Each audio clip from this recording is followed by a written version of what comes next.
और दुआ करो कि सलामत रहे मेरी हिम्मत, ये एक चिराग भी कई आंधियों पे भारी है। दोस्तों, ये वो शख्सियात है कि जिनका ये नारा है कि जिसको हिंदू मुस्लिम हरा नीला लाल करना है वो जाकर किसी और पक्ष में अपनी दुकानदारी लगाए। यहां तो सिर्फ सेवा की दुकान चलती है, वो भी निशुल्क चलती है।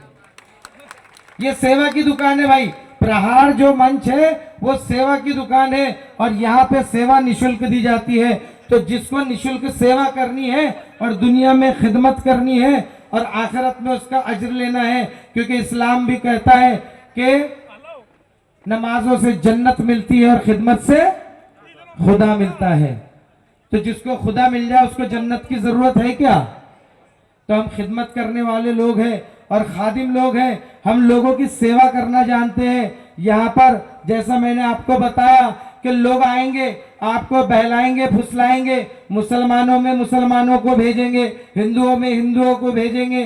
भाऊ ऐसे है, भाऊ वैसे है, भाऊ तो ऐसा करते, भाऊ तो वैसा करते। अरे भाऊ कुछ भी करते, लेकिन भाऊ सिर्फ और सिर्फ हमारी सेवा करते। कैसा भी करते, कुछ भी करते, लेकिन हमारी सेवा करते। अब इनको जो है तो जब अपनी अच्छाइयां गिनाते, अब अच्छाइयां होंगी तो गिनाएंगे ना। आदमी क्या करता, एक तो खुद को अच्छा साबित करता या दूसरे को बुरा साबित करता, यही चलता इलेक्शन में। अब इनके अंदर अच्छा बताने के लिए कुछ है नहीं। हम किसको बुरा बोल रहे हैं? यहां से हम किसी को बुरा बोल रहे हैं? हम अपनी अच्छाइयां गिना रहे कि हमने 5 साल निरंतर सेवा की, हमने हमारी माओ बहनों तक बर्तन पहुंचाए, हमने अपने बच्चों के रोजगार के लिए जो है तो प्रयास किए, हमने मतदार संघ में 40 करोड़ की निधि को लाए। हम तो अपनी अच्छाइयां बता रहे, लेकिन सामने वालों के पास, अमोल जावड़े के पास, शिरीष चौधरी के सुपुत्र धनंजय चौधरी के पास जो है तो बताने के लिए कुछ नहीं है। अब ये लोग आए, पैदा अभी हुए, जो बच्चा पैदा हुआ वो ये बता सकता कि मैंने कितनी ईदें देखा है और कितनी दिवाली देखा है? पैदा होने वाला बच्चा बोल सकता क्या कि मैंने दिवाली देखा है, मैंने ईद देखा है? लेकिन जो 5 साल से यहाँ निरंतर सेवा कर रहे ना, उन्होंने 500 दिवाली और 500 ईदें देख ली। क्योंकि खुशी से जब कोई मुसलमान उनको घर में बुलाता है और गले लगाता है तो वो अनिल भाऊ के लिए ईद होती है, और जब कोई हिंदू बहन या माँ उनकी जो है तो चिराग लगा के आरती करती है तो वो अनिल भाऊ के लिए दिवाली होती है। और ये 5 साल में 5 बार नहीं 500 बार हुआ है। इसलिए मैंने कहा कि अनिल भाऊ ने फिर 500 ईदें और 500 दिवालियां देखी है। अब ये कल के पैदा हुए बच्चे भले 20, 22, 25, 28 साल के कुछ भी होंगे, लेकिन सियासत में तो अभी पैदा हुए ना। अब देखो अंडे में से निकले के चूजे बने। ठीक है, अपनी भावनाएं जो है तो आप अपने पास रखिए। इन भावनाओं का इस्तेमाल हमको 20 तारीख को, इस भावनाओं को कहां दिखाना है? 20 तारीख को। कितने नंबर के बटन पे? कितने नंबर पे? वो पीछे वाले भाई लोग नाराज है या थक गए? एक बार कितने नंबर? कितने नंबर? चौका। और निशानी? निशानी एक बार बैट को जिता के लाओ। बच्चू भाव ने निशानी भी बड़ी चुन के लिए कि बेटा हमारा हाथ में बैट है, अच्छा चला तो ठीक, नहीं तो दे चौका और दे छक्का। यानी हम फिर उससे बॉल को भी बाउंड्री के पार करेंगे। और अगर हमारे गरीबों, यतीमों, मिस्किनों, अपंगों और पिछड़े वर्ग का अगर हक छीने तो फिर तुमको भी जो है तो बाउंड्री के पार करना जानते हैं।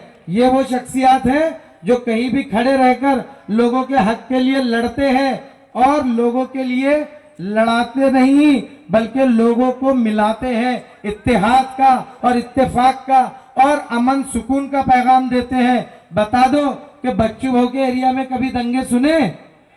जबकि बोला जाता है कि बहुत सेंसिटिव एरिया है, लेकिन वहां बच्चू भाऊ ने संभाला है। उसी तरह से हमारे यहाँ भुसावल में पिछले 20, 25, 30 सालों में कभी दंगे सुने क्या? सुने भुसावल में दंगे? लेकिन तुम्हारे यहाँ पर यावल से लेकर रावेर तक दंगे हो रहे। क्यों? क्योंकि तुम्हारे यहाँ के जो आमदार है, हमारे यहाँ के जो खासदार है, यहाँ पे जो सत्ता भोगने वाले लोग हैं, इनकी रोटी जो है तो दंगों की आग पर सेकी जाती है, इनके खाने जो है तो दंगों की आग पर पकाए जाते हैं, और तुम्हारे खून से ये अपनी प्यासों को बुझाते हैं।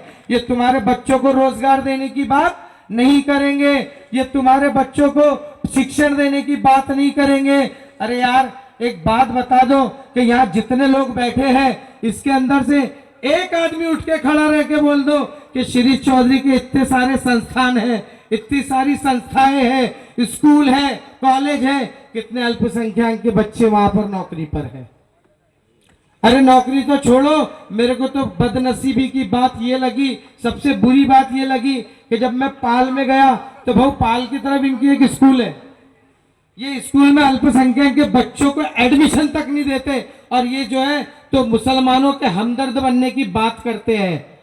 ये शिरीष चौधरी मुसलमानों का हमदर्द बनता है, उसको बोल तेरे स्कूलों में कितने मुसलमान बच्चे पढ़ रहे हैं। अरे तेरी तरफ से तो जाने दे, राइट टू एजुकेशन के नाम पर भी कितने अल्पसंख्यक और आदिवासियों के बच्चों को तुमने एडमिशन दिया, ये बताओ, मिला क्या कभी?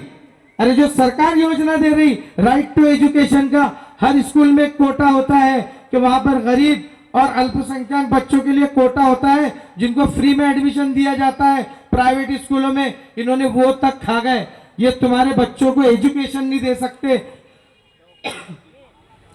तुम्हारे नौजवानों को रोजगार नहीं दे सकते, ये तुम्हारे अंदर नफरतों की आग जलाने वाले लोग, ये तुम्हारे हमदर्द कैसे हो सकते हैं? तो दोस्तों, ये मैं समझता हूं कि पहला और आखिरी मौका है कि अल्लामा इकबाल का शेर है कि न संभलोगे तो मिट जाओगे हिंदुस्तान वालों, न सुधरोगे तो मिट जाओगे रावेर यावल फैजपुर वालों, तुम्हारी दास्ता तक भी न होगी दास्तानों में। ये मौका है दोस्तों कि अब जाग जाओ और एक ऐसे इंसान को अपना आमदार बनाओ जो आपकी हर अच्छी और बुरे जो है तो वक्त में शामिल होगा।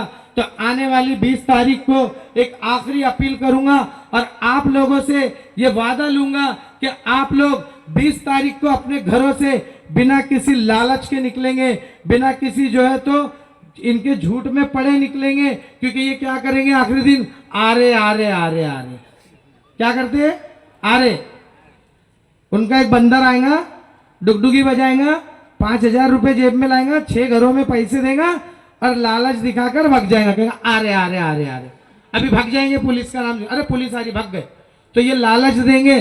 तो दोस्तों, हम जो है तो मुर्गी बकरी और कुत्ते के गोश्त से ज्यादा सस्ते नहीं है, हमको इनके 500,000 की जरूरत नहीं है, हमको अपने बच्चों के मुस्तकबिल की जरूरत है, हमको एजुकेशन की जरूरत है, हमको साफ जो है तो रास्तों की, अच्छे रास्तों की जरूरत है, और उन सब के लिए हमको एक अच्छे सच्चे और नेक आमदार की जरूरत है। तो आने वाली 20 तारीख को कितने नंबर का बटन दबेगा, कितने नंबर का निशानी, और अगले आमदार, अगले आमदार, अगले आमदार। जय हिंद, जय भारत। कुछ ज्यादा बोल दिया होगा, किसी को बुरा लगा होगा तो माफी चाहता हूँ। जय हिंद, जय भारत। शुक्रिया फिरोज भाई। इसके बाद मैं स्टेज पर आमंत्रित करता हूँ